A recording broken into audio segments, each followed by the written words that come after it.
Yo, welcome to Line Podcast. Like it or not, the livest show in the O. We're ready to go. Let's check the lineup. To my right, it's OG Biscuit. What's up, everybody? Straight ahead, it's Litty Clemmy. How y'all doing? And I'm your host, Mr. Tokes. Thank you for tuning in. Welcome to the show, everybody. What the fuck is up? We fucking missed you guys. And just like that, I'm 20 again, according to people that lie to themselves about their age. 50 is the new 30, man, for me. Hey, man. I have the body of an 18-year-old Swedish boy. I noticed. A Swedish boy, huh? So that's interesting. Congratulations, man. Yeah, we had an interesting week, man. Yeah. Gone and There's a lot going on in 1 week, bro. I want to say congratulations to the King, man. Yeah. Yeah, real quick, right off the Shout bat. out. Yeah, we got a lot to talk about, so we're gonna get right in.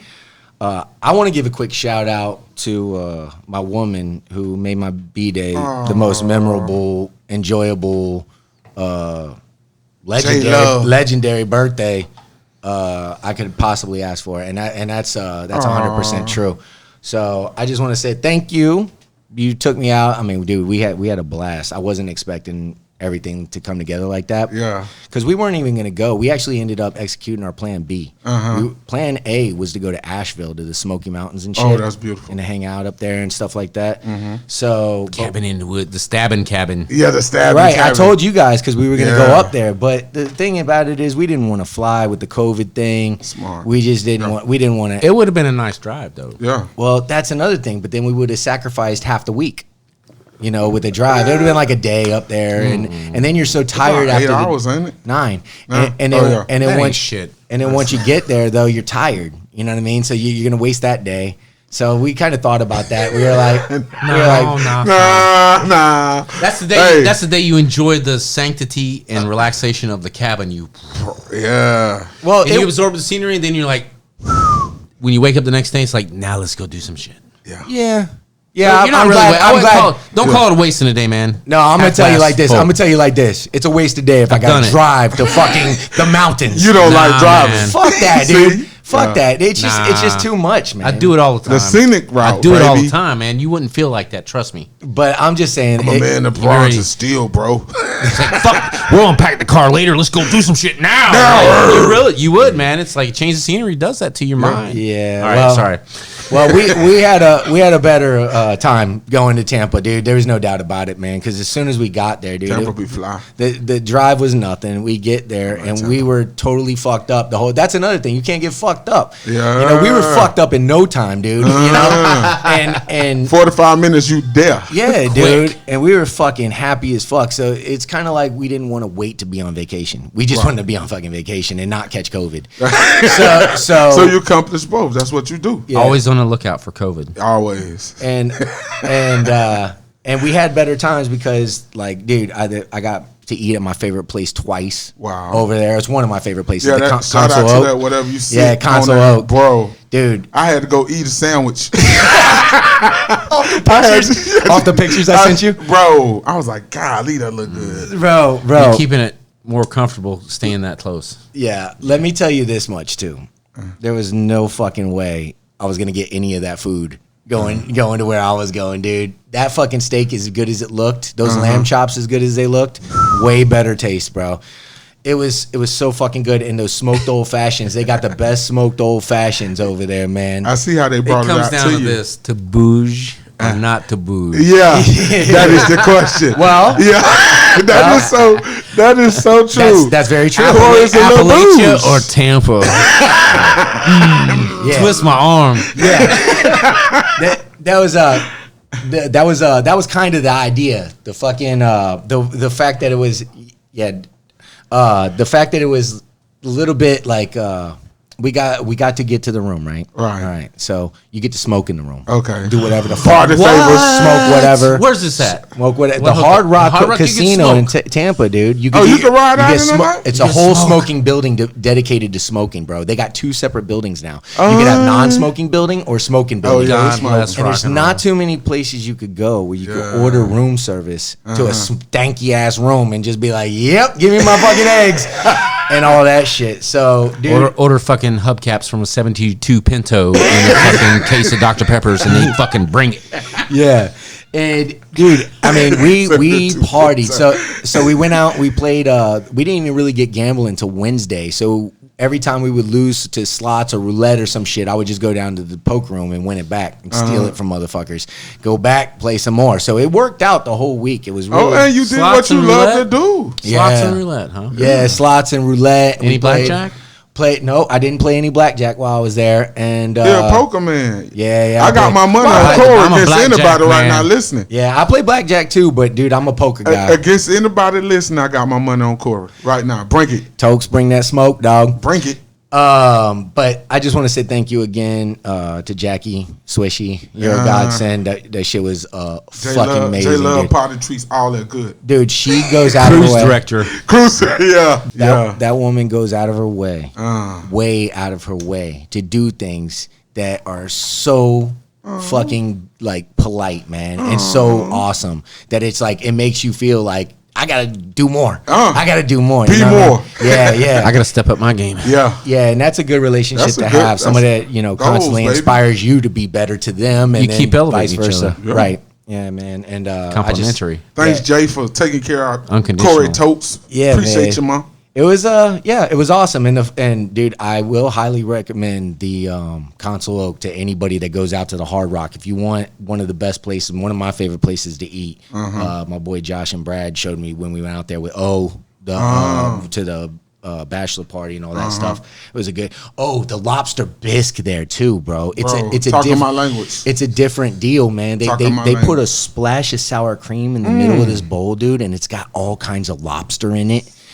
Bro, I mean, oh my fuck, it was heavenly. It was so good. Like I can't even. I could do a little booze too now. I'm down with the booze. Oh, yeah. Bouge I can life. fit in. Booze life. Bouge life, baby. Yeah. Hey, we just cooperated. I like to that. dabble in. I like to dabble in the bouge. Yeah.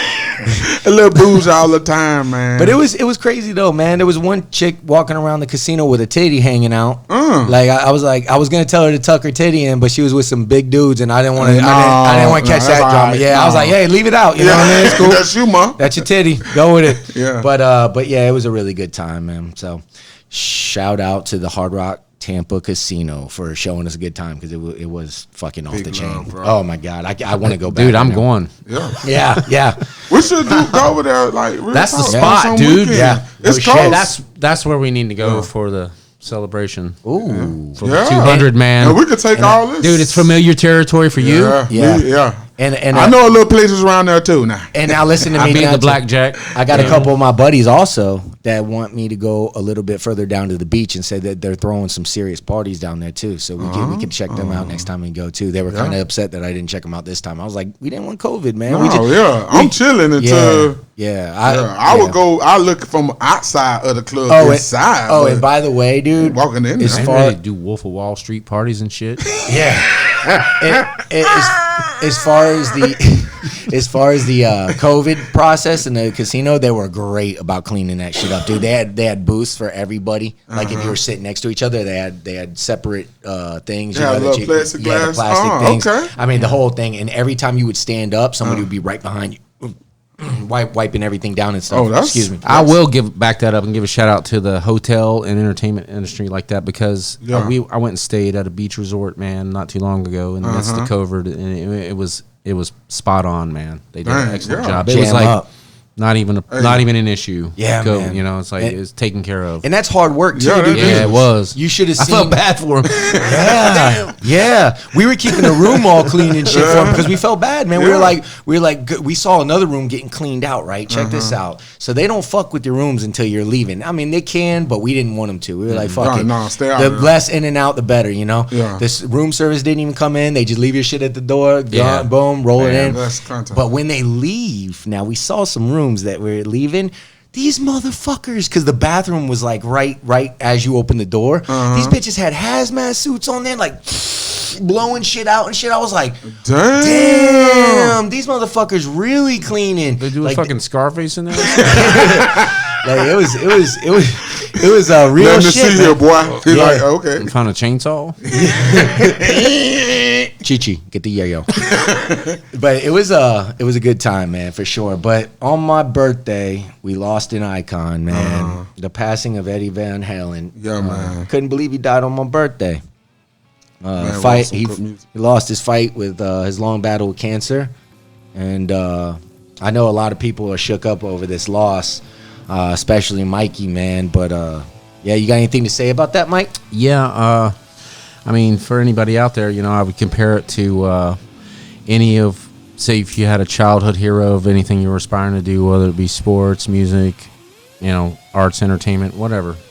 Badminton, whatever it is, you have your idols, and it's like Eddie was one of my idols, and I've been playing guitar since I was 7, and I'm 50 now, and he definitely impacted my playing. He was one of my heaviest influences, but he was such an innovator, and it's like just mad respect for the genius and the things that he brought to guitar playing into the music world, because he just elevated everything. He's just one of those shining stars, those rare breeds. It's like he was, to me, I'm a spiritual person. It's like that's really, you were touched by the hand of God, that's something, Yeah. And it's just, that's what I compare it to. Losing somebody like that, somebody that you don't, it's not their time, but taken too early. And you said earlier that you relate before the show to a lot of what his father was teaching, instilling in him, to what you kind of do with your kids sometimes, and kind of like, that you really had a lot of appreciation for how his dad took care of him and stuff. Yeah. Oh yeah. I mean, they were all immigrants. They were born in Amsterdam, Holland. They were immigrants here, and his dad was a classically trained musician, and didn't make very much money, but they survived. But his father stuck to doing what he loved, which was music, right. And he still supported his family, and he passed that on to his children, to his sons, and it's like, I don't know, maybe he recognized something greater. He felt that purpose, to pass it on, and for that reason, this guy named Eddie Van Halen, he took piano playing and put it on the guitar fretboard. It's just like something that had never been thought of before. Yeah. And it's he started off as a piano player. Yeah, I mean, his like I said, his father was a classically trained pianist. And he grew up in the house of piano. Right. And he didn't even divulge that until they released 1984, their album, which Eddie put down the guitar and it was all keyboard playing. Yeah. He's a genius, man. Now he's going back to his roots, But there's something to say about that, man. That's genius, bro. And I don't care who you are or whether you admit it or not. If you were born between 1970 and 2000, you listen to something. He influenced your guitar playing. If you're a player, if you play sports, like somebody on your team gonna be an Eddie Van Halen person. Yeah, and like somebody was rocking. I try to think about another musician that would pass that would really affect me, and the one that just popped into my mind right off the bat was Dave Grohl.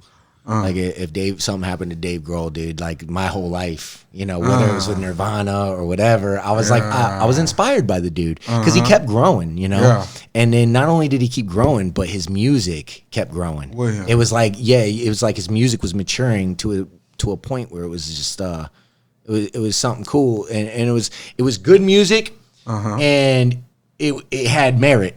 You know what I mean? And it was like, and it wasn't. It had chops. And if and if anybody else sung it, it would be cheesy. It would be, But since it was Dave Grohl and the way he presented it, it's just. He got balls. I think Axl Rose would be another one for somebody, or Slash, or if something happened to them. Yeah. But the people like Eddie and Dave, it's like they take these two diverse genres, and they rise above it. They combine it, they meld, and they evolve into what they are now. And I agree with you on that. Dave Grohl would be another one, man, because I equate it to surfing. Music. It's you're a shredder, and you're a soul surfer. And it's like Shredders get mad respect because they can tear shit up, but the Soul Surfers, they're writing for the song, for the zen, not for their playing, not to exhibit their playing ability. That's cool, which is fine. Yeah, I love this. But a Soul Surfer's writing fucking great music, like Dave Grohl. It's like he was the fucking drummer of Nirvana. This fucking right. I mean, literally, like on a technical level, you thought Nirvana just like is a garage fucking band that got made the Seattle scene, but but this motherfucker's a musical genius, plays like 7 instruments and can sing and fronting a band now. It's like he was a sleeper. Right. And to that note, I remember something Dave Grohl said a while back that it got a little bit of publicity, or not publicity, it got criticism actually, because he came out and he was like, I forget which show it was, American Idol, whatever the fuck.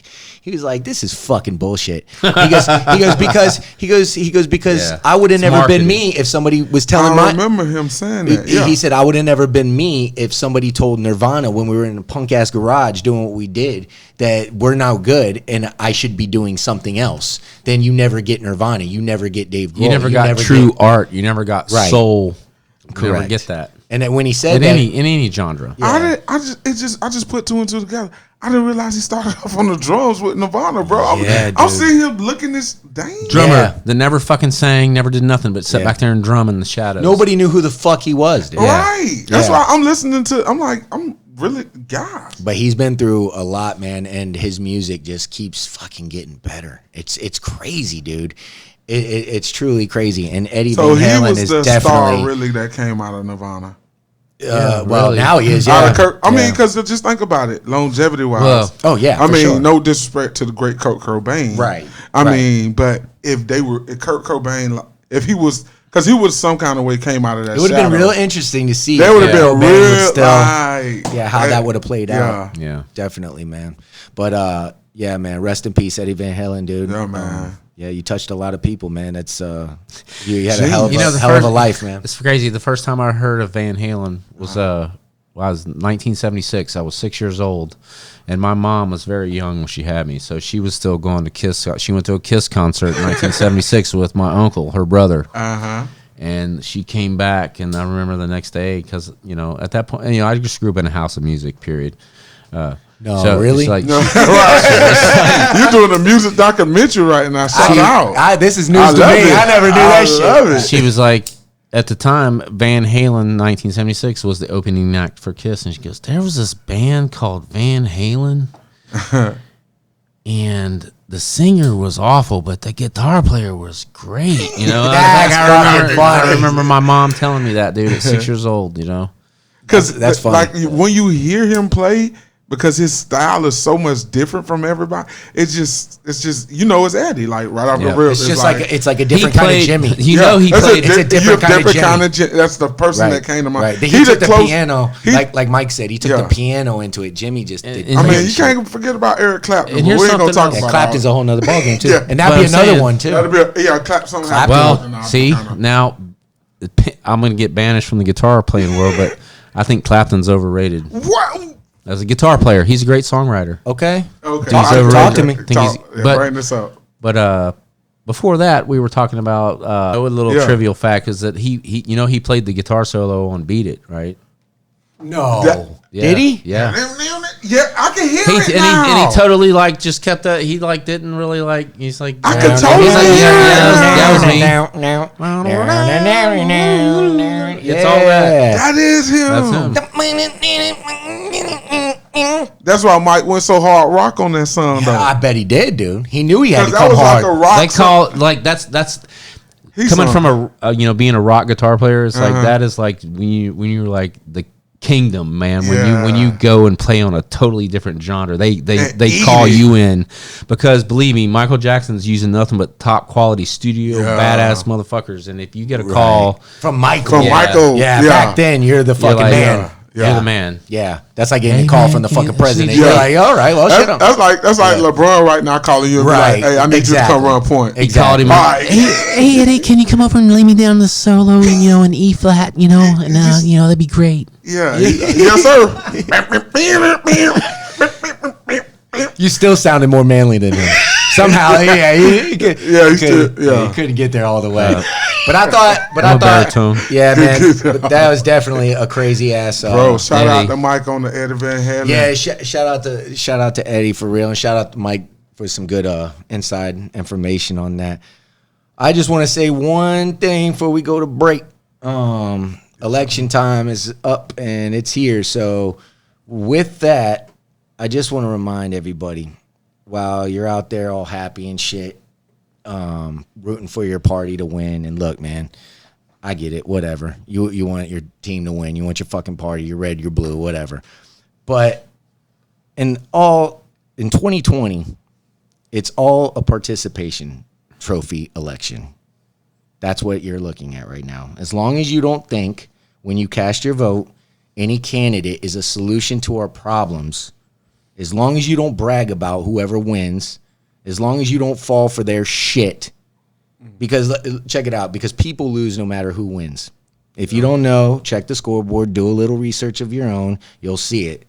Essentially, what your vote is a fucking piss poor participation trophy in 2020. If your team wins, you get a participation trophy. That's it. Whether it's red, whether it's blue, no matter who, it's a big fuck you. Nobody wins. It's all about the donors in 2020. It's not about the voters. So just remember that, because that's facts. Suck on that. Yeah. And that's how we feel about politics. Yeah, until we educate ourselves and each other about what's really going on, man. We're just going to keep blaming each other inevitably and getting nowhere. Yeah, so because it's spinning our tires. It's too much hate involved, man, for nothing. Yep. And we don't have a system that works, man. Yeah. If there's no policies in place to make real change, and then you got hell, you know what's so crazy is that so many people are hyped up about this fucking election. Like it means something. But it's what we hear and see every day, all day long. When's the election? November 3rd. So November 4th, if it's a weekday, your ass is still going to wake up and go to work. And if you have a job, you're going to go to work. Yeah. Or if you don't, you're going to get up and do the same shit you did the day before. You're still going to have shit pay. You still, income inequality ain't fucking changing. Nobody's doing anything. No policies are out there. Nobody gives a fuck. No health care. Fuck you. And that's all. And that's what we're doing. So enjoy that. The sheep are quiet for now. Yeah.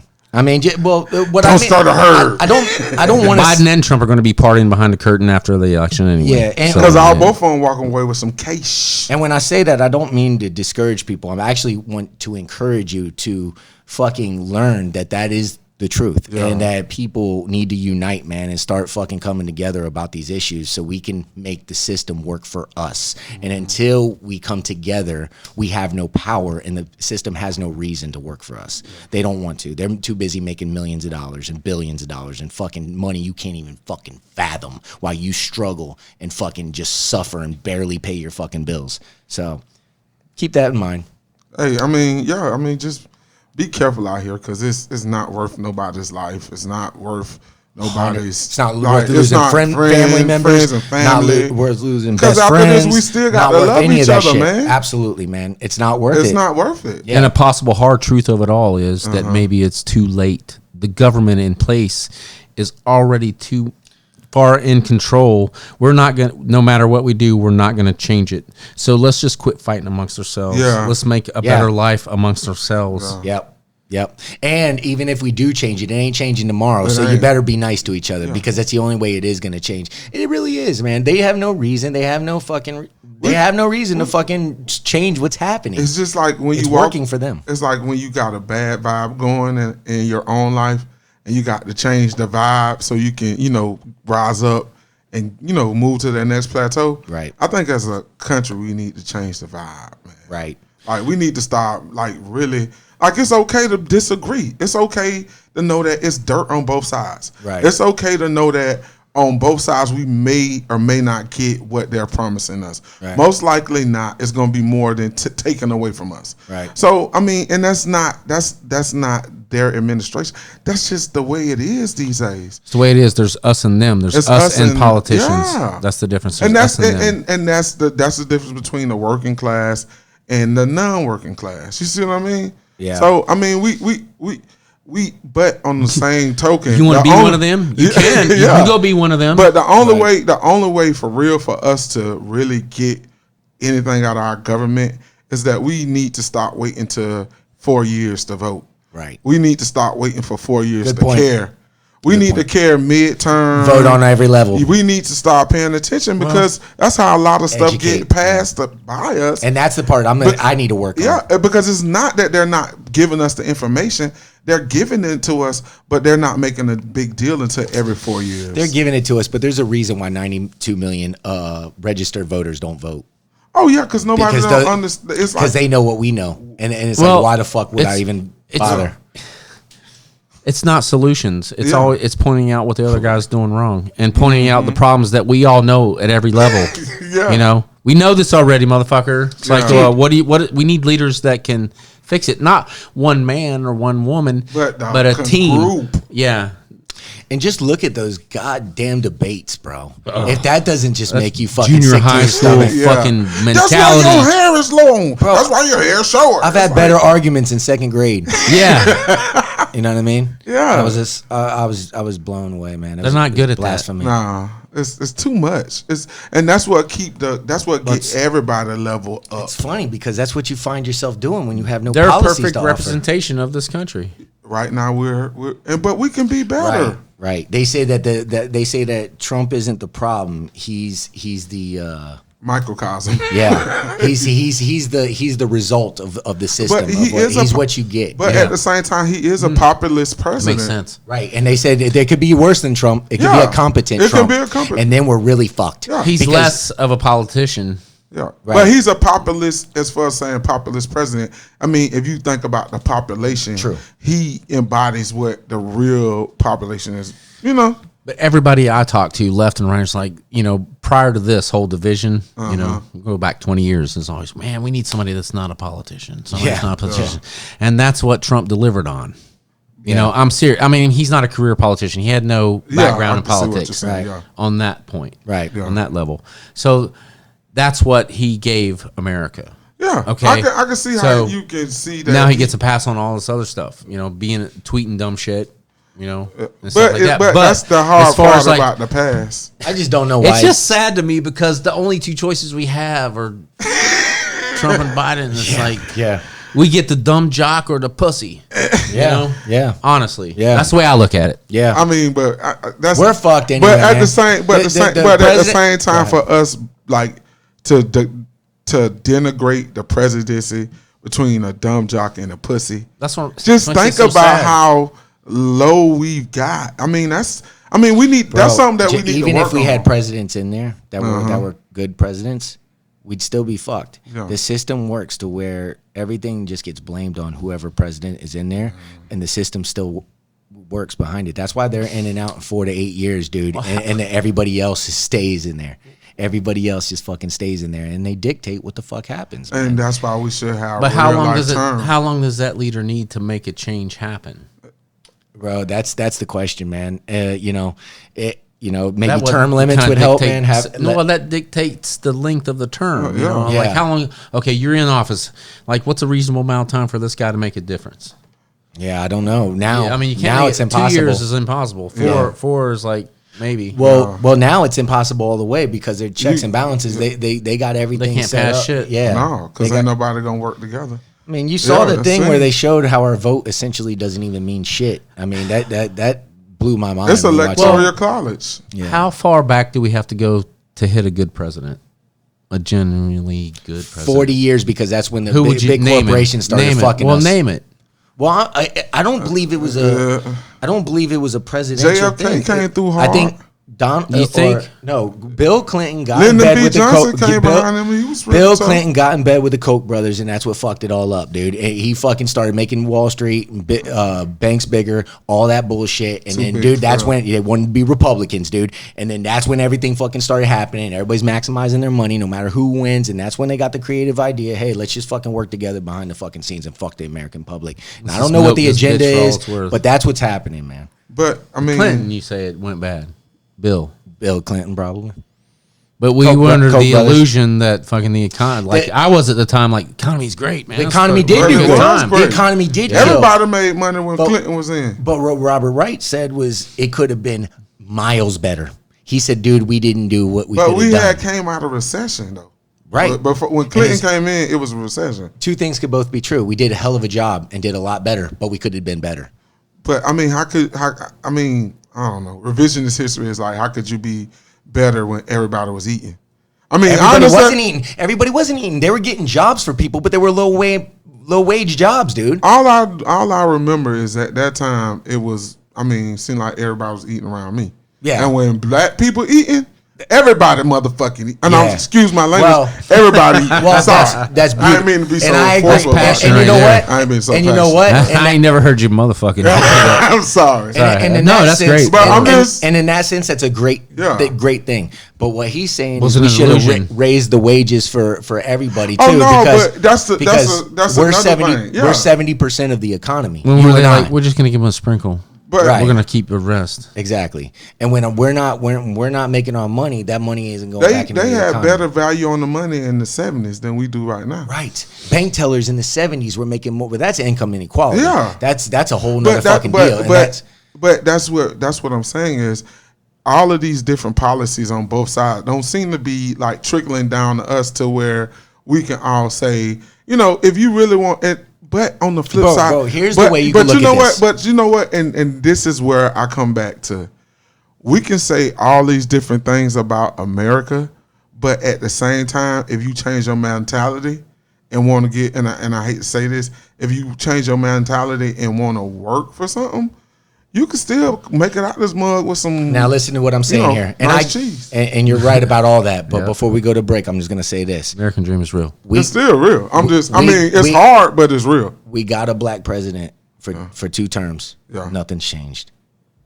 I mean, Nothing's changed, dude. Not to the way we should. Big have picture, things. long term, nothing's changed. Nothing's really changed, dude. but I mean, it changed the hopes for black people in America. I mean, that's a beautiful thing, but what did he really? He kicked 5.1 million families out of their fucking house, made banks bigger. But that's what you saying. They got us into 5 more wars. Fucking, dude, I'm telling you, man, everybody is fucking dirty, dude. The whole game is fucking dirty, but man. at the same time, The bro, system Right, is- left, the system is fucked, bro. I'm not saying nothing bad. I'm just saying as me in America, I understand. And just like to be honest, it don't seem like he really did a lot for us or enough for us in that position. But his hand, it's like it's so much you can do, bro. That's what I'm saying. That's my whole point. I'm saying no matter who you are, you go in there with the best I'm not saying intentions. Obama's a bad person. Obama went against one of the toughest Senates. Bro. I mean, you had You're right. lot of old. And that's why he had gray hair in God. one day. That's why that's why he walked in the office. I mean, he didn't walk in there with this kind of Senate. Dude, one where day, you can 24 hours. persuade him. 24 No, hours. Obama came in there, everybody looking at him like, nah, bro. Yeah. That's exactly what uh-uh. happened. That's exactly what happened, and that's my point. We're never going to change. No, It's yes, it's exactly. checks and balances, Yeah. man. It's all set. We're going to be right back.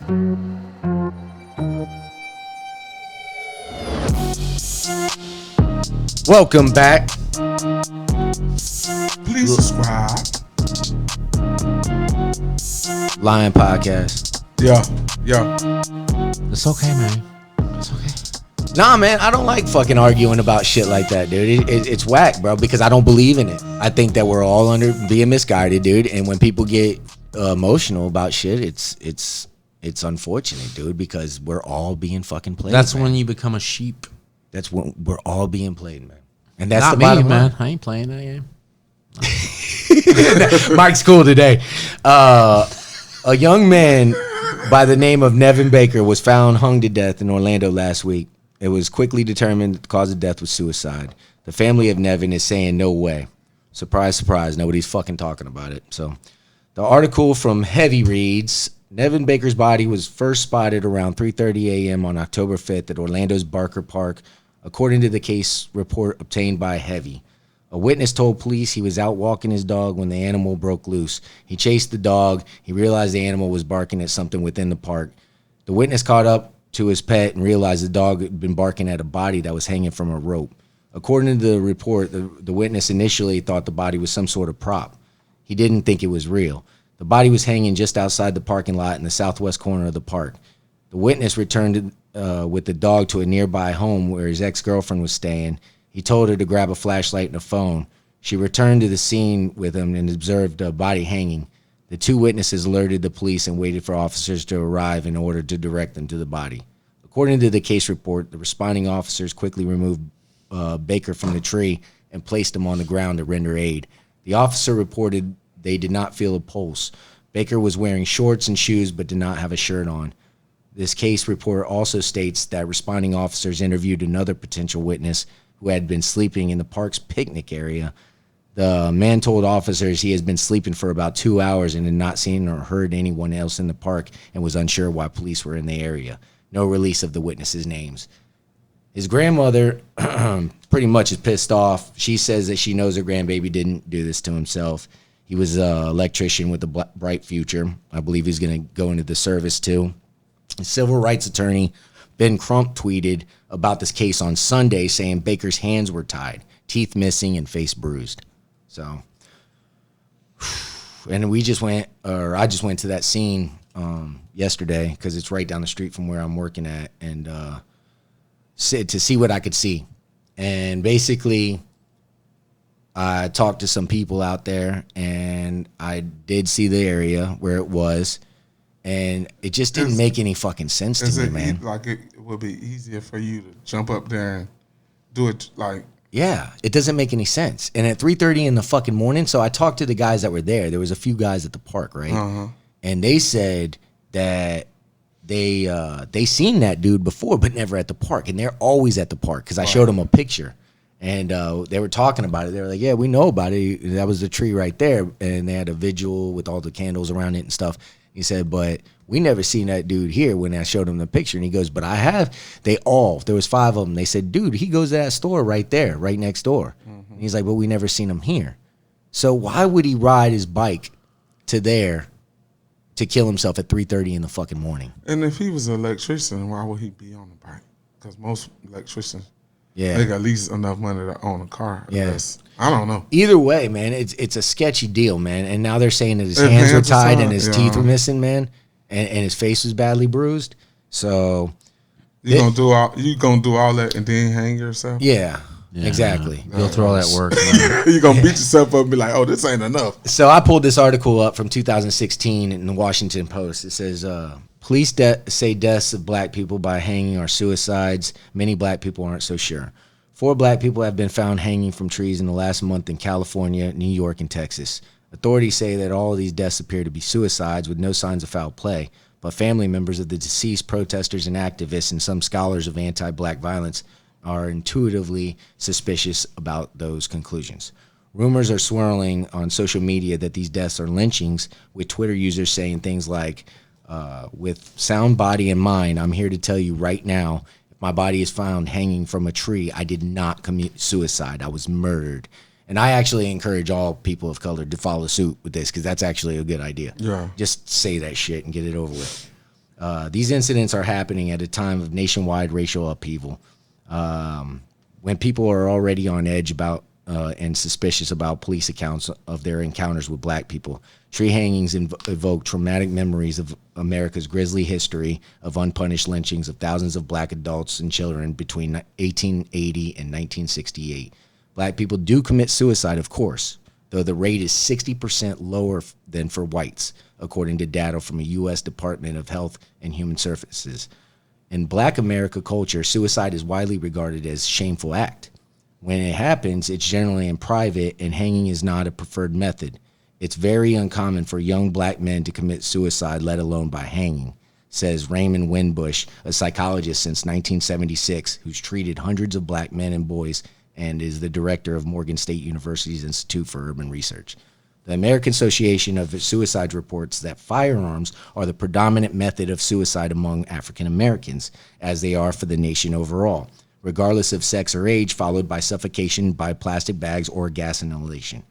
So it is quite difficult for many black folks to believe that black people are choosing to hang themselves by the neck in public from trees while the fire of racial politics continues to blaze.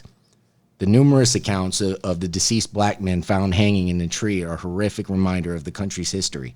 We are in the moment with parallels to the era of lynching that should cause us great suspicion of any rush to label these suicides, says Thomas Foster, author of Rethinking Rufus, Sexual Violations of Enslaved Men, and a professor of history at Harvard University. During the lynching era, it was not uncommon for deaths of black men to be ruled as suicides to cover up murders by white mobs and police officers. They go on to mention a lot of really horrific findings that were clear cover-ups and ruled suicides from the 1930s to present. And yeah, man, it's fucking crazy, dude. I don't even, and now it's in our fucking backyard. So this could go a million different directions right now, and it's too soon to say, but it's suspect to me in my own personal mind. But it could be anything. It could be what Corey said. It could be a hate crime. It could be somebody covering it up to make it look that way. Right. Yeah, it could be. It could be anything. It could be right now at this point. Yeah, but definitely. It's. I mean, I think it's not suicide. I can conclude in my own mind. I think it's suspect. It's even the fact that, like, on the article, one thing you said earlier about his hands maybe were bound and maybe wasn't bound. I think that's like, that's a lot. Bro. Ben Crump said it and he tweeted it. So Ben Crump's got the information. Yeah, dude. and he tweeted it. And I read the tweet and it said that his face looked like it was battered and he's missing teeth. Yeah. So if he wasn't missing teeth before, no, he's got a perfect set of teeth in the pictures. Dude. Yeah. So that's what I'm saying. He's a good-looking kid. Dude. Yeah, so young man, I should say. Yeah. So it's like, I don't know, bro. It's just it's one of those things that how will we know if it's already deemed suicide? Right. How will we ever find out?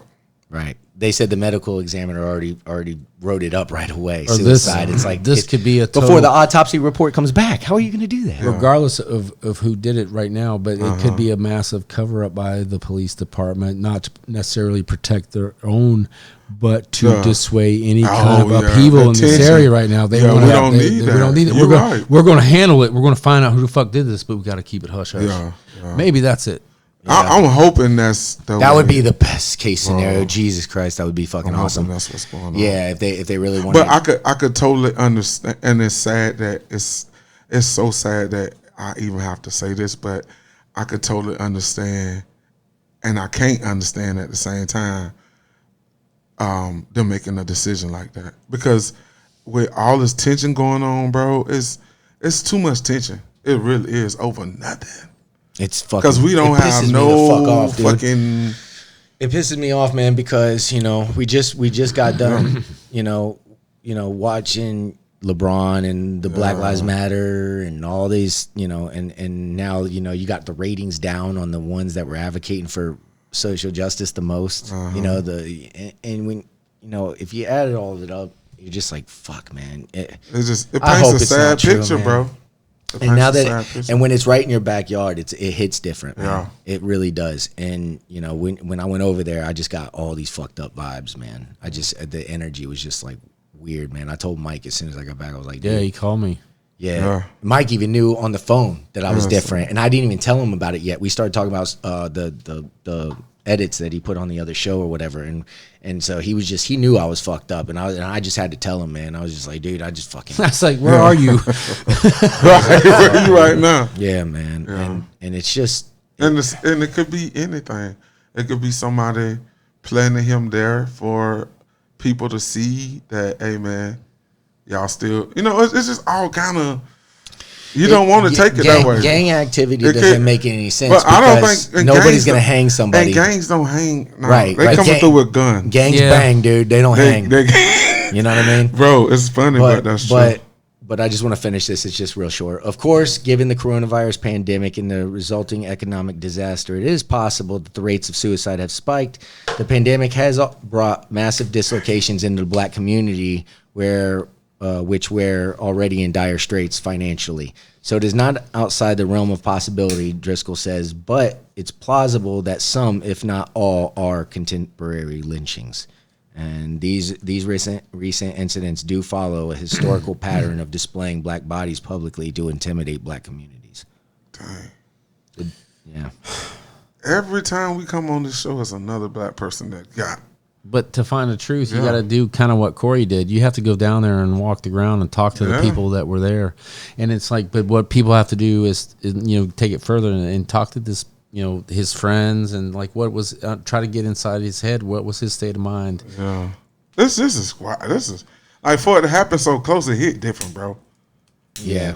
Yeah, I told hit different. Yeah, it's and all them guys there was just like, man, ain't nobody commit suicide like that, dude. No, not out here. Not like that. No, and when you read that black people commit suicide 60% less than whites do, and then like that, like I've never even seen white people hang themselves. I've never even heard anybody hang themselves before in public. Yeah, in public. And most time when somebody hang themselves, it's like in a bathroom, right, or in a room somewhere. It's not like who would hang, like, no, because most of the time when suicide is a personal thing, right? If you think about it, it's selfish. It's you're right. into you, right, that you take you away from everybody that loves you, right. And I mean, shout out if you having any of those thoughts right now, because there's a lot of pressure going on, and you know we have to tone ourselves down because there's a lot of people really going through some, you know. But I don't think a lot of people, but I don't think this suicide.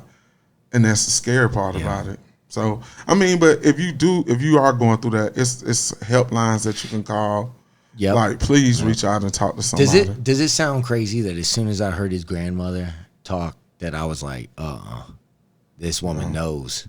This woman knows, man. She was on the news talking about, Grandma knows. Yeah, my grandbaby did not. He wasn't feeling like that. There's no way he would have done that. Yeah.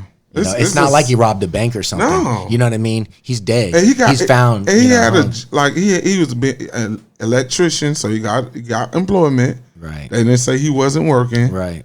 You know. Right.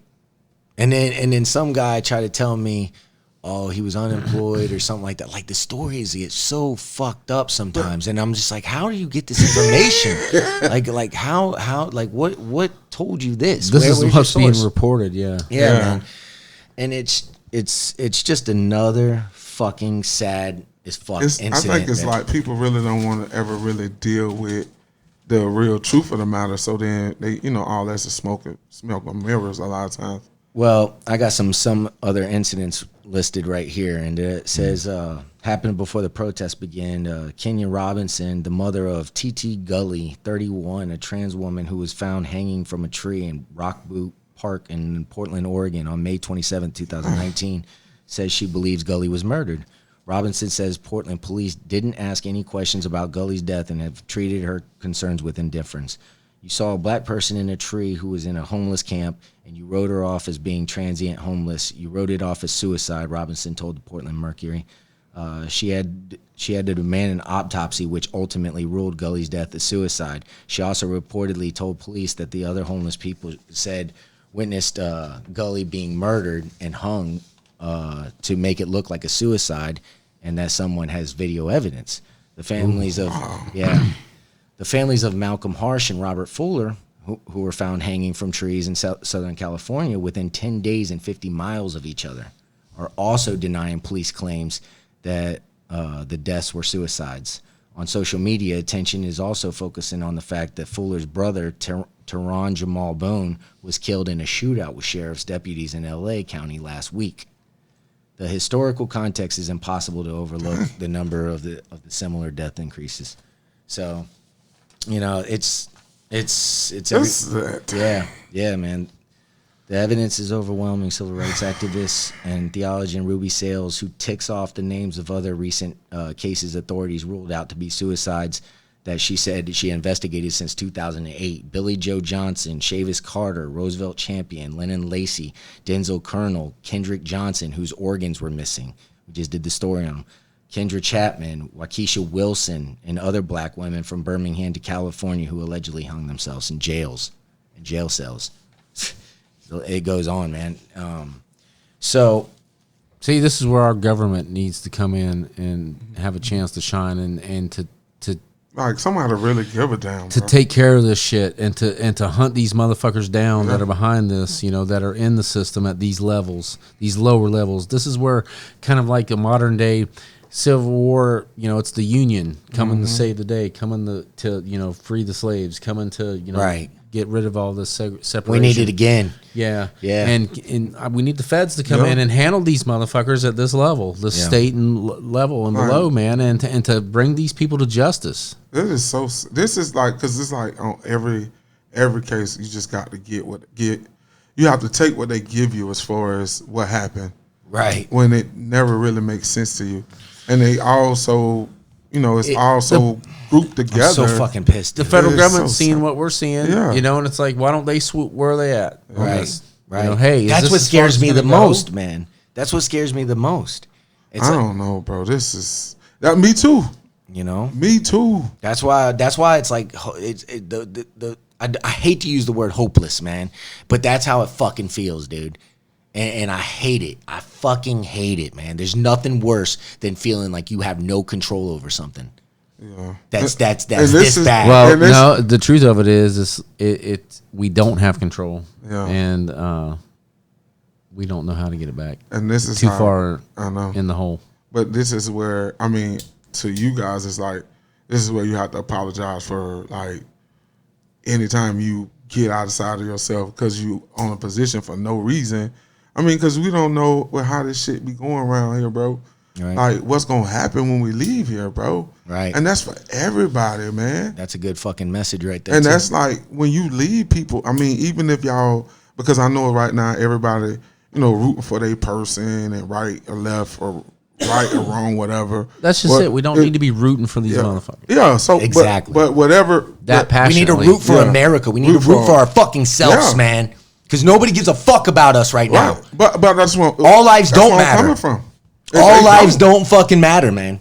That's what people need to realize is all lives don't fucking matter, man. Come on, bro. It's like if but then what keep getting posted in your face is like nothing you can do about it. We need to be empowered as the American people and the American voters to, if we don't like these two, give me two more. It'd be just,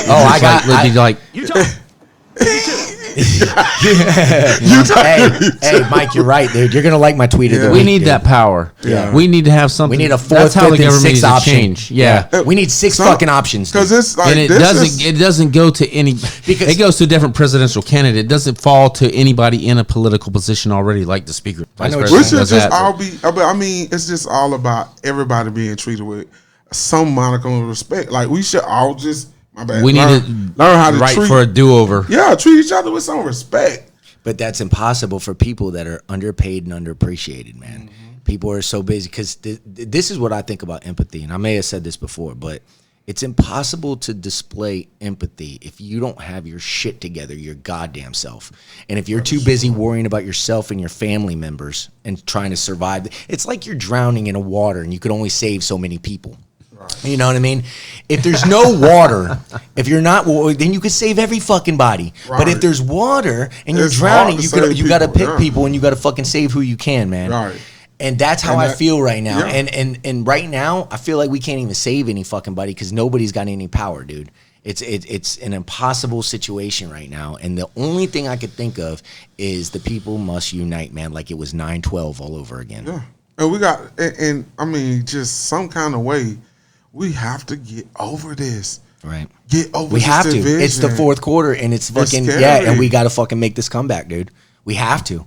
We have to. We are fucking behind We have a to. lot. This is an impossible comeback. We're behind. But the only way we gonna like and this Everybody's fighting and about this- shit that ain't real. and it's not Fucking- cliche, but it's real, Right. like unadulterated, like real love for one another, bro. That's the only way. Right. Yep. Because that's the only And way it we're gonna makes overcome sense. all this is with somebody saying, you know what, bro, I love you enough to know that you and me differ from.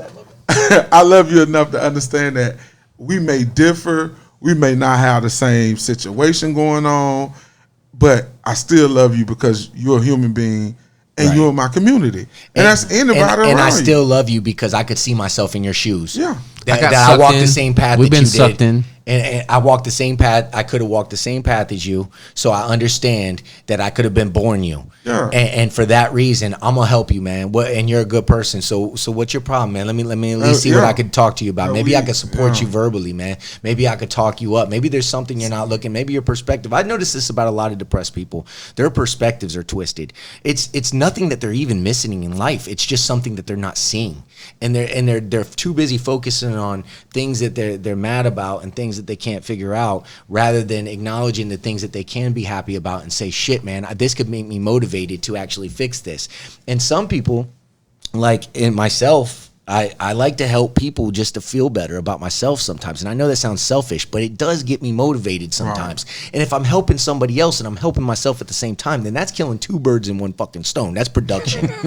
So that's how I look at shit, man. And sometimes people just need to fucking get up and make something happen, man. Maybe you don't even know what the fuck it is, but just get up and make it fucking happen. But what Mike was saying earlier was really struck me, because it's true, man. If we have 3, 4, 5, 6 people, candidates and shit, then all of a sudden the system starts working for us, because those 6 people hold each other accountable. And then the next thing you know, shit's getting done. That tightens the competition up. It's competition. Right. There's no competition if it's 2 people pissing in a fucking pot going, hey, who gives a fuck? Yeah. Because it doesn't fucking matter. Because it's easier to...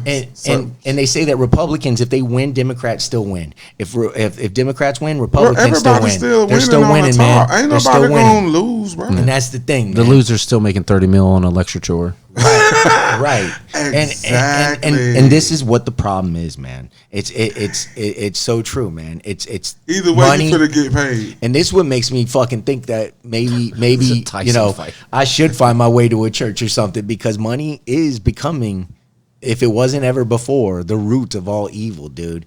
And everything you're seeing has a dollar sign on it, man. And all these politicians, they're paid for, man. All these lobbyists, they're paid for. All these everybody's fucking paid for. I think okay. But I mean, the optics of 2020, I think everything is so amplified, because I don't think it's been a long time where everything is like, it's like everything that's going on in America right now is under like a magnifying glass. You know why? So everybody's amplified and focusing on the shit that they can't change. I have a theory on that. You can control. Like, that's the theme of 2020. I have a theory on that. It's amplified because we're at the tail end of this fucking that's been going on for 40 years. It's amplified because we're at the tail end of this fucking that's been, and our assholes are so fucking numb to this shit. They're just piling on the bullshit because they know they have to. They know this shit has been going on for 40 years. It's an act of desperation. And the more you confuse motherfuckers, the more you get people going, but this. The more they, you know. Conspiracy. But I'm just saying, it's like what you have to worry about and focus on what you can do at your level. You know, bombarding Facebook with your political views and posts degrading the other side, or, you know, like repeating what everybody already fucking knows. Yeah, but you know already. That's not cool. No, I'm just saying, it's like you're part of the problem. Yeah. Like, you're bitching about division in this country, but you're fucking part of it. Yeah, you know, it's like, you're right, but at the same time, you can't almost blame people that don't have a voice. Well, shout out to everybody that's having uncomfortable conversations. Do what you can on your level. That's what I'm saying. We can sit here and talk that we're blue in the face on the problems with America, just like the politicians do. But what can we do at our level? Where does it start? And it'll grow from there. But there's got to be a starting point. You have to pick your realistic starting point. Is what I'm saying. You know, it's like we're gonna sit here and, well, politicians need to do this, but what can we do? We need to look at ourselves. What can you do? And we're doing it. We're trying to do what we can, and other opportunities are going to come for that. And, you know, and, you know, next thing you know, we're doing a fucking 100 things to make a difference. I swear to God, man, I'm ready. It's possible. Yeah, it is. But it starts with the individual at that level. Like, stop living 6 inches in front of your face. Look at the big picture. Yeah. Look a mile down the fucking road. And stop thinking that everything you think is the right answer. Thanks for that wisdom, Mike. Yeah, and that's true, man. Start instead of fucking thinking that everything you're saying, like a fucking parrot, you know what I mean, is legit. Yeah. Start questioning your own fucking thoughts, man. That's it's hard to do, but when you do it, you'll find yourself like going, "Oh shit, who did I tell that to? Yeah. How many people did I tell that to? I was fucking wrong." Hey, especially when you realize that something you thought was right was wrong, or you find out, you be like, "Bro, how many times I said I've done it on this fucking show. Yeah. I've done it on this fucking show, man. I've been growing so much and learning so much as I go. It's okay to make that mistake. That's what we're saying. It's okay. Don't let your pride fucking get in the way. Yeah. It's okay to be sorry. It's okay to apologize, man. It's okay to be wrong. Yeah, it's okay to be wrong. Yo, you want to talk about a participation trophy, bro? Everybody's fucking trying to be right. Yeah. For that participation trophy, bro. Nothing feels better than being right. Pointing out the shortcomings of others. Yeah. Yeah, and nothing feels better, right? It's true, man. It's like, yo, when what day did I wake up out of bed and it was wrong to be wrong? about something or incorrect about something minor. You know, like like I fucking spelled a word wrong. Like grammar police. Like people are so fucking crazy about a lot of things, man. Yeah, it's like it's just like, yo, can you think of like 10 things more to be pissed I grew about up in a that are time, more you know, important? you got respect when you can. said, my bad, and you acknowledge it. You got respect back. Exactly. And it's like, because that's a man. But Yeah, I mean, I apologize when I'm not even wrong, just to shut people up. I'm like, fuck yeah, my bad. Yeah, me too. It's like, hey, I'm Let's quell this little rebellion. Exactly. Oh fuck, man. I mean, real talk. I try to love everybody, man, and that's not. It's sometimes it's like when we out here and we live in our day to day. It's hard to do because we getting confronted with so much. You know, even myself is like everywhere you go they're talking about it.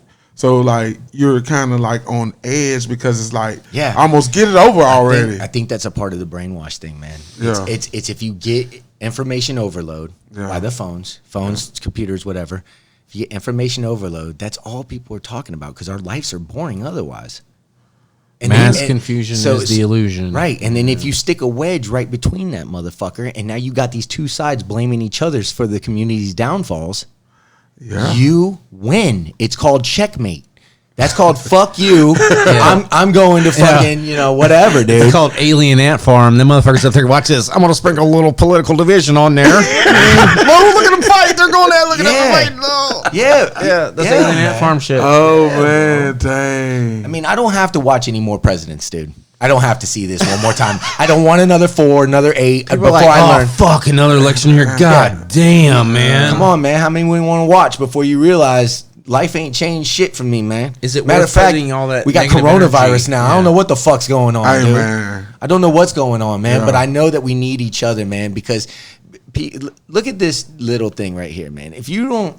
They said there's a study that a human needs human-to-human interaction, like me and you are talking human-to-human, not texting, not talking on phone, talking in person, human-to-human. 6 to 8 hours a day is what we need for our communication skills to stay good. Wow. People don't do I get that. I get that on the job, though, thankfully. I have to mingle with everybody. But the average person... I got to make my rounds like a Think about how many... And I'm not clowning anybody, but think about how many people just stay on text messaging. No, they don't. Serious, they too don't many people don't have that. Yeah, they just luxury. get reclusive. Right, and that is also crippling our unity, man. Yeah. It's not helping at all, dude. The fact that we don't even if we have an opportunity to cross paths and communicate, we don't even fucking know how. Yeah. I mean, think about this shit, bro. It's the destiny of our civilization, though. Right. What? Sad. Right. Single. This path. Everybody This being destructive single. path. Yo, I think about that sometimes. What if we're at the end, dude, and we're about to see the end? Bro, What if we get to live to see the end? That's crazy, dude. I didn't want this to be me, my generation. No. Yeah, well, nobody does, dude. Goddamn Generation X. We'll take another break. We'll be back.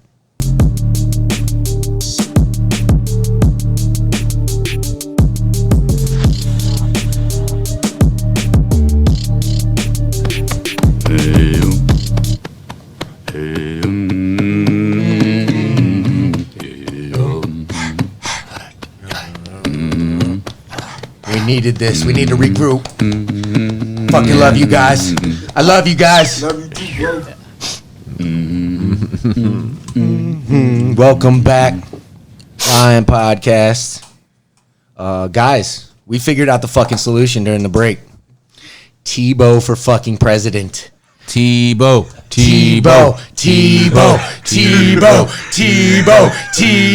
Dude, is that not the truth or not? We know he can't be bought. Man. We know he can't be bought, dude. He You don't think so? That's why they took him down early, man. They knew this. dude, he can't. Tebow could have made it in the NFL. Come on, man. Tebow could do it. Yeah, bro. Tebow They could had do a anything. job. He could have been at Taysom Hill, Bro, He could dude, Tebow could. before Taysom Hill. I'll tell you something. Hey, if he would have been down to play other positions, he damn sure could have, man. He could play And baseball. He could play backup quarterback Yeah. too, no problem. But Yeah. I think I think Tebow wanted to go do other things though with his life. Honestly, man, Yeah. I think he just his brand was bigger than football. That's it is. Yeah. He needs to be president. It's bigger than what it is right now. He needs to come in and show these motherfuckers Because look, if you want to find the devil, Tebow says no. you look at all the people that ridicule Tebow. You want to find the devil? Right. Whoever tried to destroy Tebow's the devil. Tebow fires everybody his first day. He fires every fucking body. Go home, everybody. Politely. Shame on you. Politely. With a smile. He says shame on all of you. He says shame everybody, Tebow. Bro, real talk, man. They said we just solved the world's problems right there, man. That's the first move right there. I'm writing them in every year. I'm not even voting anymore. I'm writing them in for forever. Tim Tebow, where are you? Tim Tebow for president. Run for governor of Florida. Let's start somewhere. Right. You ain't got to go straight to the top. Bro, he'd straighten people out, dude. He would straighten people out. He would bench press people out of office. Be like, get out of here. Get out of here. You too weak. What'd you say? Shame on you. Shame on you. He would say shame on you to everybody. He'd be like, yeah, you're not good. You know one guy in the locker room. That would be his tweet every day. When he was on the Jets. Shame on you. I forget who it was, but somebody said Jesus Christ, and he walked up to him and he said, beans and rice. And I was like, what? Yo, he's hilarious though. But you gotta love that guy. If he wants you gone, he'd give the code words would be like bless your heart. Right. Oh my God. Exactly. You get the hook. All right, I gotta get this going. Secret Service is exit left you. That's a safe word. Bless your heart. Get him. Oh, shame on you. I thought it was bless your heart. No, I changed it. Shame on you now. They keep yoked up for that. Next week is beans and rice. Dude, he'd come in with his suit and he'd have the 316 under his eyes. He'd be fucking ready, dude. He would be game ready, bro. He started the meeting with a prayer. Yeah, man. Dude, I'm telling you right now, dude, Tebow is the answer. He can't be bought. All right. No, that's right. He's a righteous dude. Yeah. He's a righteous dude. You can't stop thinking about that. I'm going to go to sleep thinking about Tebow for president now. No, I got you. You're going to forget about it right after this.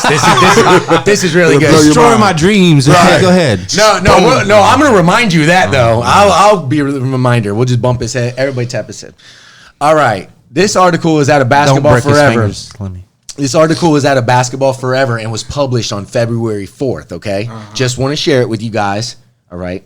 LeBron James has never been truly embraced by much of Laker Nation. That should come as no surprise for anyone familiar with LeBron and Kobe rivalry, Right. one of which was far more heated among fans than between Bryant and James themselves. Yeah. But there's more to it than that. The connection between Kobe and Los Angeles is so deeply special because the people from LA were with him from the beginning. That journey lasted 2 full decades and was filled with the highest of highs and the lowest of lows that this sport can conceivably produce. But when LeBron James arrived in Southern California just 2 years after Bryant's retirement, it was clear his relationship with LA fans was completely different. Many of those with purple and gold running through their veins didn't quite know how to feel. They weren't ready for a Kobe-less Lakers existence, let alone seeing him replaced by his greatest on-court rival. Not only was James the single greatest threat to Kobe's relentless campaign for GOAT status, but he had already given his heart and soul to the city of Cleveland. He wasn't a homegrown hero in L.A. He was a hired gun, a mercenary, a means to an end. LeBron gave Lakers fans a great chance to reach the same championship destination that Kobe repeatedly carried them to. But it seemed that perhaps the journey wouldn't be quite as fulfilling. But now, as we sit here, shoulders slumped in the wake of Kobe's tragic death, things might be about to change. Kobe's passing could fundamentally change the way LA feels about his successor. It won't happen immediately, but it might not be that far off either. Think about this. If LeBron leads the Lakers to the championship just months after Kobe's tragic passing, it will be one of the most emotional titles in the history of the sports. And there could be no more fitting way to honor a man who had an insatiable appetite to win. Imagine LeBron's legacy then. Sure, he would be an inch closer to Bryant and even Jordan in terms of titles, but ring tallies would be an afterthought if, coupled with the 2016, LeBron has 2 of the most meaningful, heartfelt championships in sporting history. The 2 NBA titles, which were about so much more. The 2 titles which reaffirmed that so much of basketball's true beauty lies on things that aren't really about basketball at all. And all of this would have been achieved by a man who once seemed to operate like a soulless corporate machine, coldly jumping from one team to the next. A championship run that previously would have been more icing on the cake for LeBron. Now it serves as one of the most important moments in his career. And you know what? He'll probably pull it off. This was written by Nick Junkfer on February 4th. Wow. And I just thought that was fucking awesome, dude. Good insight. Yes. Yeah, man. I just thought it was cool, right? Like that's what a way to like. I mean, that's an article that you can be proud of, man. And well written too. Yeah, it is very well written. Because it was true. He wasn't received well in L.A. when he got there. I remember. Yeah. They painted over the murals and shit and fucking. Like he said, you don't get respect in L.A. until you win the championship. Right, and he understood that more than the fucking fans did. I think the fans just said it; they didn't mean it. Dude, you know why they were really mean to LeBron? Because they didn't think that they were gonna win. Yeah, they didn't think that motherfucker could make a 35-win shitty ass team that they ain't seen the playoffs in 5 seasons fucking do anything but barely make the playoffs probably. Hey, and what did he do? Not even fucking no time. He looked at his watch and said, "Here's your fucking ring, dude." Do you think LeBron James may be the best leader as far as on the court? Absolutely.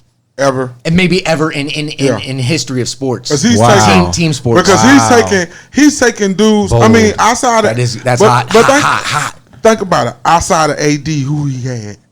Right. Right now, that's what I'm saying. If you take the rest of his roster, I love Caruso. And put them on anybody else's team. I love Little White Caruso, but he was in the starting lineup. When you have Little White Caruso in a starting lineup, hey, outside the playoff Rambo, bro. And he didn't even have Boogie. Yeah, he didn't even have Boogie. He didn't even have Boogie either. Boogie was hurt the whole season. And people wrote him off. When Boogie was hurt, Kawhi went to the Clippers. Hey. Everybody was like, "Oh, Brian, Kawhi didn't join you. You're fucked now." That was the narrative. That was what everybody said. You're screwed. Even with AD, you could have AD. But now everybody's like, "It's AD. It's AD." Oh, you wasn't singing that same fucking tune. I told you when he was asked out with just him and AD in the middle of the sea. But with Corona and all, do you think LeBron wins another one next year with non-Corona championship? Just to eliminate all doubt. I do because I think he's going to acquire another. I think he's going to get more help. I just said that if he wins this title, everybody fucked up because he's going to win 2 more back-to-back after this. Two more. Yeah, he's going to 3-peat on his way out. He's going to tie Jordan with 6, and he's going to ride the fuck out with better stats than everybody that will ever play the game, including beating Kareem with most points ever. Yo, I mean, you can't get more dominant. And when people say that he's never led the league, like you said, Clemmy, the other day, dude, that stat sticks out in my head. He's never led the league in scoring. He's gonna lead all time. Yeah. Right. Wow. That's crazy. That's a magic trick. That's a magic trick. It is. It is. Think about it. AD scored more than How do you do that? How do you do that? How do you do that? AD, you got when he said it, I didn't even think about it. I was like, how did he do that? Like, it was a magic trick when he said it because I was like, wait a minute, he's right. There's a lot of people outscore LeBron every year. He's never really number 1. He's probably like number. But he's in top 5. He's consistent though. He consistent top 5. He doesn't go like this. He consistent top 5 because he plays the same way. He passes the ball first. He's a pass first. And he got people hate when you say that too. The leveler. Pass first. God, how dare you have more points than Jordan and be pass first? Yeah, but you can do it. Jordan did it faster. Jordan did it faster. Hey, man. They say anything. Sometimes greatness get a long time clock. He the Tom Brady of basketball, all right, bro. Well, now we got to say this. You ever heard anybody? I know you heard this, Mike. You ever heard anybody say "let go and let God"? Yes. No. Yes, I have. They got to let go and let goat. Damn. You know why? Because this LeBron James that you just witnessed. Yeah. Was MJ on the Wizards. What? Ooh. Bro, hot take. Hot. This Lakers team that just won is essentially the Pelicans without Drew Holiday. Pelican. That's true, You just add LeBron James. You put... Fly Pelican. New Orleans, you say you put New Orleans with him in at the Pelicans right now this year they would have won. Fly Pelican. I love it.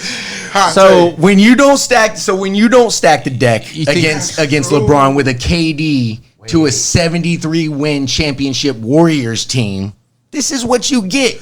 And no game 7 either. Like Jordan didn't need. Hey. When you're a favorite, unlike LeBron's ever fucking been in for one series. Yeah. When you're a favorite, this is what you get. He handles business. It's championship all day. Hey. Do you think LeBron could go to any team and make him a championship team? I do now. think Or so. what percentage of the did. NBA Did it teams? 3 times in a row. Mike, I'm not even gonna lie, dude. I didn't think he was gonna do it at LA. I told you. I didn't think he was when he left Does Cleveland this to go to solidify LA. that though? When he Huh? picked, Does this solidify that he Yeah. can go to any team if he can do it? I with do LA, think he so. can do it Yeah, anyway? yeah, of course, With of course. his take of putting him essentially on the Pelicans, Right. and winning Right. it. Right. Yeah, Right. that's why I had to All confirm right. it. I had to confirm Wow, it directly. bro. Question. Right. That's true After though, hearing because the the Pelican, same yeah. it's Yeah. the same roster. 'Cause, Right. like Dwight Howard, like everybody, he gave so many people. J.R. Smith got another one. J.R. Smith had his shirt off the whole time. I love him. J.R. Smith didn't even play a single minute, and I he know, fucking he like, still yeah, got and he one. got so much grief for, I love it, dude. I Still love make it. a couple mil. LeBron be making sure his He boys fucked eat. up game 1 for him when he was playing Durant and the Warriors, dude. He would have won that fucking game. Right. If JR would have caught the ball and just laid it back up. Yeah. Or, The game would have been or over. even gave it to fucking LeBron. Just give it to him. He still had time. Just give it to fucking LeBron. He dribbles When it in out to doubt, half give court. it to LeBron. And another reason why you can give it LeBron being the GOAT best ever, he done beat all the dynasties in his era. Dude. Every dynasty He in beat his the era, Spurs. he beat them. Took Yeah. him down. Even if it took him 1 or 2 years, And- however long it took him, And the Spurs he were the beat Patriots of the fucking NBA. He beat Golden State. He beat Golden State. 73 win Golden State. Beat him Beat him. in Cleveland. 2000 came back 3-1. Came Yeah, back. damn. Led in all statistical categories. Both teams almost by ourselves. Golden State ain't lost 2 games all season. What? From home. Back to back. And he Uphill, both ways. went there and done it. Yo, Had to. go. Down 3-1. They need to Snowstorm. let Come go. on. Let go and let go. Man, come on. Let go and let go. Tebow for president. All right. We got. Let's go. What else we got here? Fucking. Oh shit. All right. Quick topics, guys. Suzanne Bridget Bird, otherwise known as Sue Bird, is an Israeli and American pro basketball player from Seattle Storm who just won her 4th titles. She said the title. This whole experience was more about addressing social injustices issues than it was about basketball. Like it or not, Clemmy. Like it because it's shedding light on, what we talk about on this show a lot. Love her for that, man. Yeah, She's that's- not even, you know what I mean? She's Yeah. Israeli and And American, she's you know Israeli, what I and mean? she's- Caring about what the fuck it is. I love her. But the thing about this, even though it's And she can contention hoop. right now, and she can hoop, She could hoop. everybody's still learning how to. Smoke your bags in a She one-on-one. probably would, man. Especially right now. Especially right now. She can hoop. But yeah, Like it or not, Mikey. I like it, man, because that's following your heart, man, and what you believe in. Yeah, man. And that's making it bigger than the game. Right.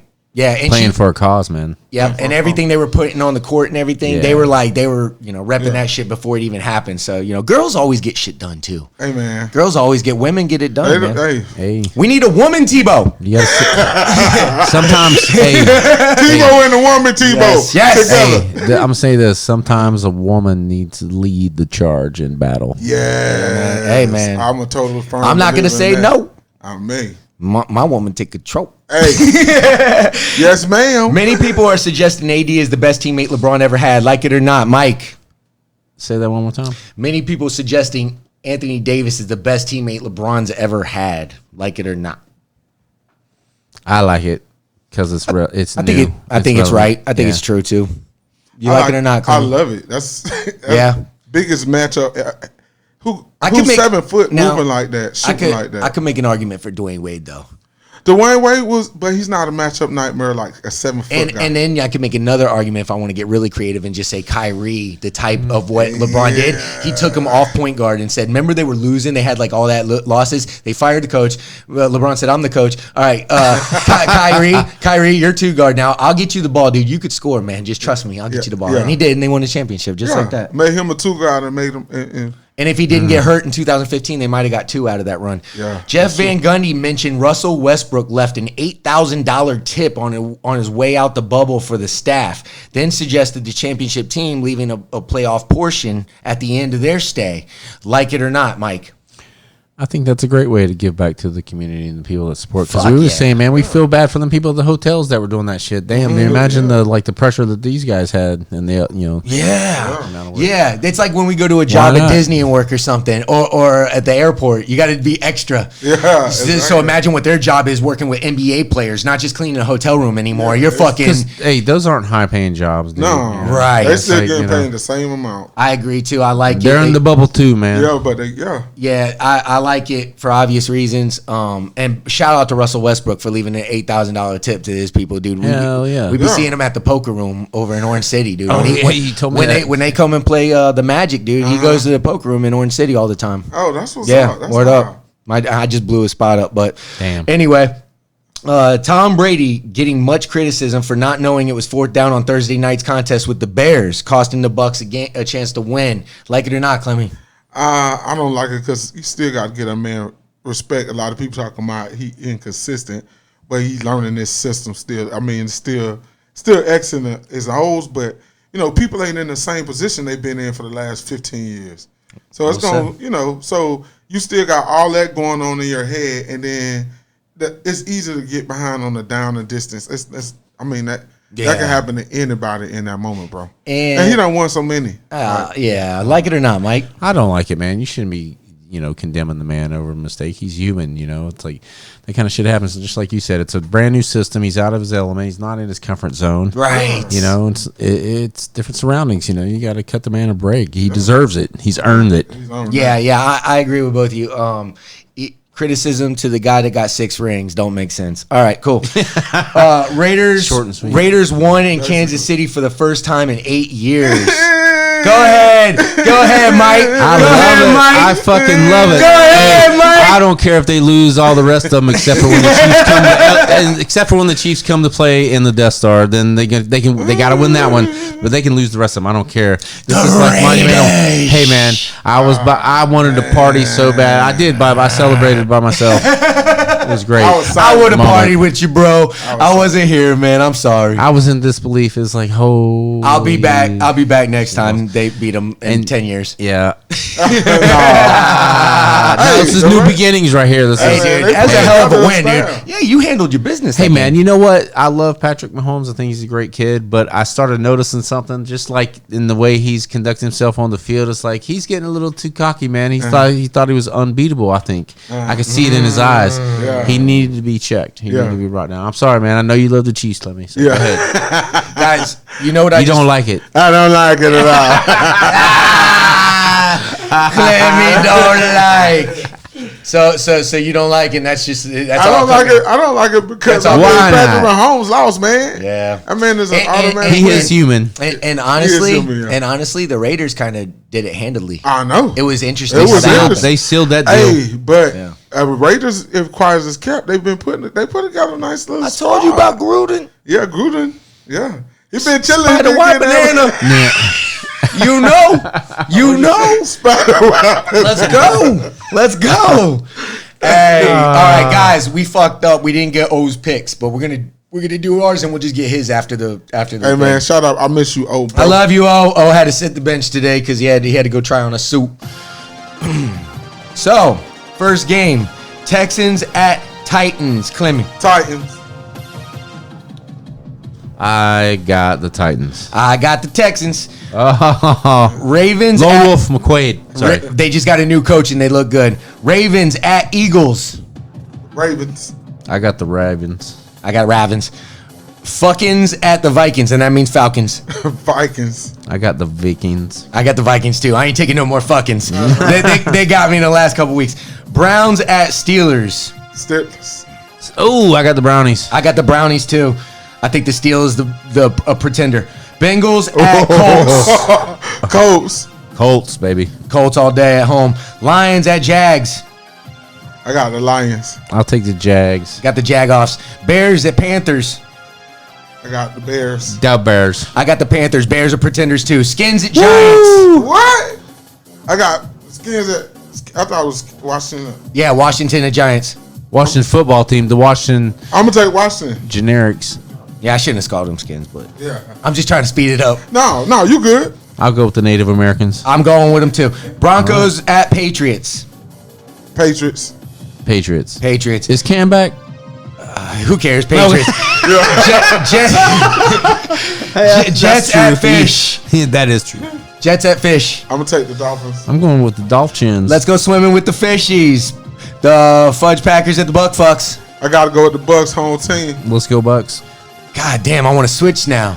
Damn. You can't go. We're trying to pull Brady for you, bro. I'm trying to come back from like 10 games. Bro, you got to go with Brady, bro. Corey, The you're fuck I do. married Brady. The fuck I do. You don't marry Brady, Corey. You already gone different than us enough. You don't need this one. Don't go get your You got boys. to marry Why Brady. are y'all talking me into You got this? to marry Brady. You're fucking up the mojo, man. Hey, man, you brought us. Look. Yeah. Okay, the Rays just won the ALCS. Oh no, they didn't win it. They're 2 games up, 2-0 on the ALCS. Okay, Rays win the World Series. Okay, come on, man. It's destiny. Come on, bro. Don't fuck with the destiny of Come Florida. on, bro. Sports So history. you're saying if I don't bet on the Bucks right now, because usually when I You bet on going the Bucks, against they the don't mojo. win. Do what you got to do to let them win. Whatever. I think I got to bet against them to make Bro, them win. I think you Jedi mind tricking us. I can see it in your eyes. Tebow, am I deceiving him? Tebow said yeah. Tebow said Tebow can't be I believe him, yo. I don't know why, but I do. Oh, okay. All right. I'll stay Bucks. Fuck it. But if they don't win, It's Mike's fault. God damn it, I'm gonna be pissed. He's a fucking Mike guy. All right. Rams at 49ers. I'm going to take the Rams. Ramses. All right. I got Rams too. Chiefs at Bills. I got to take the Chiefs. Buffalo Bills. I'm going Chiefs. Oh, I'm the lone wolf. Cardinals at Cowboys. Going with the Cardinals. Cards. Going with the Cowboys. Andy Dalton gets it done. Let's fucking go. Guys, we got tweet of the week real quick. Sorry. I got way too excited about Andy Dalton. Oh, you little Tweet- red-headed ginger quarterback. Tweeted him. With your big muscly arm. Hey. He came back and won that did. game, and I didn't even watch it. And, This is his and- chance at redemption, too. And I Yeah. said before, Good for Andy Dalton. And I said before, I was like, "Yo, when they picked Andy Dalton up as a backup, I was like, dude, Andy could get it done Okay. on that roster." He's never had a team. Hey, you might be on to something. I think Andy's gonna fucking pick the boys back up. You know what else is Yeah. weird? All my You might be intuitions have been correct without being correct this year. I said Cam would be benched by week 4. He was, but he wasn't for the reasons I thought. You did, Jimmy. Right, You right. did. Listen, Just listen, my homie. listen, He gave Listen, all listen. You the reason. Then I said the Cowboys were going to be good this year. They're not. But if Andy Dalton comes in and saves the season, they are. It's not for the reason I said, dude. I can't miss. But that division sucks so bad that they are in the lead, aren't they? Right, and they still are in the league. That's true. Good point. That's true. They fucking are an abortion of a fucking division. All right. Oh, shoot. All right. Tweet of the week at Amir Amini MD. And as long as the solution to Republicans is Democrats and vice versa, change will never come. We need a third, a fourth, a fifth option. We need more parties to hold each other accountable. We need competition, not two corrupt parties playing good cop, bad cop with people's lives. Fuck Amen. right. Man, somebody sucked that guy's dick. Hey, damn. All right. With that note, thank y'all for tuning in. If you can't be nice, keep it moving then. Hey, man.